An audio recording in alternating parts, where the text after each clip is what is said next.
Molio bih sada direktora Arhiva Vojvodine, našeg partnera u ovom programu, doktora Nebojšu Kuzmanovića, da nam se obrati.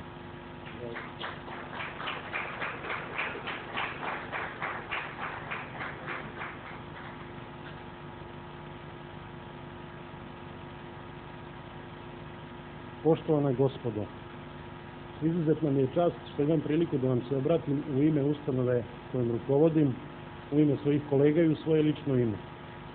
Arhiv Vojvodine je ustanova kulture od nacionalnog značaja, čija je glavna dužnost čuvanje i zaštita arhivske građe koja je nastala radom pravnih subjekata i istaknutih pojedinaca i porodica na teritoriji autonomne pokrajine Vojvodine. Kronološki gledano, građa o kojoj se mi staramo obuhvata period od kraja 12. veka pa sve do nedavno, do 2010. godine.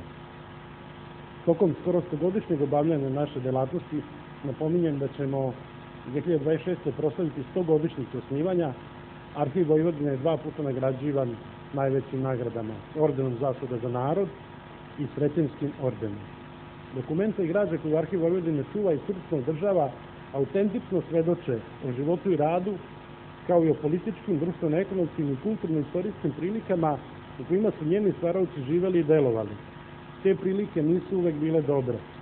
Naspram razdoblja mirnog života i privrednog i društvenog razvoja, srpske zemlje nisu mimoilazile ni bune, revolucije, ni ratovi. Posebno su duboki ožiljci koje je ovde ostavio fašizam. Tokom fašističke okupacije u Drugom svetskom ratu veliki broj Srba iz Banata, Bačke i Srema postali su žrtve nacista, Tortijevaca i među njima najgorih zločinaca Ustaša. Danas je ovde sa nama profesor Gideon Grajf, vodeći svetski stručnjak za istraživanje logora smrti Auschwitz. Ono što je za Jevreje Auschwitz, za Srbe je Jasenovac. Stoga je od neprocenjivog značaja za očuvanje sećanja na žrtve što je baš profesor Grajf odlučio da svoj naučni talenat i istraživačku pažnju usmeri na proučavanje ovog ustaškog logora smrti. Rezultat je više nego impozantan. Knjiga Jasenovac Auschwitz Balkana delo je od epohalnog značaja. Kao direktor Arhiva Vojvodine osjećam radost što pred ovim skupom mogu da izjavim da će Arhiv Vojvodine doprineti nastojanjima profesora Grajfa da sećanje na žrtve ustaškog logora u Jasenovcu nikada ne nestane. Naime, u naredno izdanje profesorove knjige biće uključena i originalna nemačka dokumenta o zločinima u Jasenovcu koja se nalazi u sastavu jednog od fondova Arhiva Vojvodine, tačnije u fondu pod nazivom Lični fond Slavka Odića. Ovaj fond se sastoji iz lične arhive partizanskog prvoborca, diplomata i publiciste Slavka Odića. Građa je sticajem srećnih okolnosti dospela u arhiv, gde smo njene vrednosti prepoznali. Među značajnim dokumentima u Odićevoj arhivi izdvojio se jedan dosije sa dokumentima na nemačkom jeziku, koji potiču iz 1941. i 1942. godine.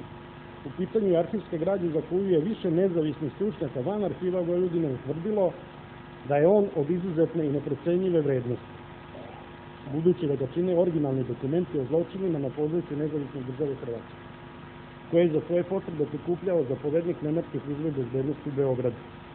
Ono što znatno uvećava vrednost ove građe je činjenica da se u njoj nalazi i veliki broj nepoznatih i ranije neobjavljivanih dokumenata. Poseban kuriozitet su fotografije ustaških zločina koje su sačinili Nemci, a među kojima se nalaze i fotografije prvog organizovanog masovnog zločina u NDH, masakra u Budovcu, koje je Arhiv Vojvodine već objavio ove godine. U Budovcu, selu pored Bjelovara, ustaše su 28. aprila, dakle 18 dana posle uspostavljanja svoje države, 1941. godine, počinili prvi masovni zločin, kada su ubili 200 srpskih civila. Želeo bih da celom skupu, a posebno profesoru Grajfu i ambasadorki Fischer-Kamp, skrenem pažnju da svi mi ovde znamo i pamtimo da su i srpski i jevrejski narod u Drugom svetskom ratu zajedno stradavali u istim kolonama i na istim stratištima od iste fašističke ruke. U tom smislu naglašavam da se među više od 9 kilometara naše arhivske građe nalaze i brojni dokumenti koji svedoče stradanju Srba i Jevreja tokom Drugog svjetskog rata. Pored Odićevog fonda ovde treba spomenuti i građu Komisije za istraživanje zločina okupatora u AP Vojvodini, koju Arhiv Vojvodine ovih dana objavljuje u formi knjige. To je knjiga dokumenata o stradanju bačkih Jevreja tokom deportacije 1944. godine, čiju 70-godišnjicu uskoro obeležavamo. Na kraju, želim da naglasim da je uloga arhiva kao čuvara kulturnog nasleđa od neprocenjivog značaja. No taj značaj je znatno umanjen ukoliko su arhivi ustanove namenjene samo drugim ustanovama ili istraživačima. Zbog toga Arhiv Vojvodine otvara vrata svim građanima koji tragaju za istinama, a najbolji način da arhivske istine dođu do ljudi jesu i ovakve promocije. Zbog toga veliko hvala Matici Srpskoj, našem Ministarstvu spoljnih poslova i ambasadorki Miljane Nikšić, a posebno profesoru Gideonu Grajfu, koji je svoju životnu energiju uložio u naučni poduhvat kojim će svetu i svetskoj javnosti pokazati svu tragediju i veličinu stradanja srpskog naroda u Jasenovcu i ustaškoj nezavisnoj državi Hrvatskoj.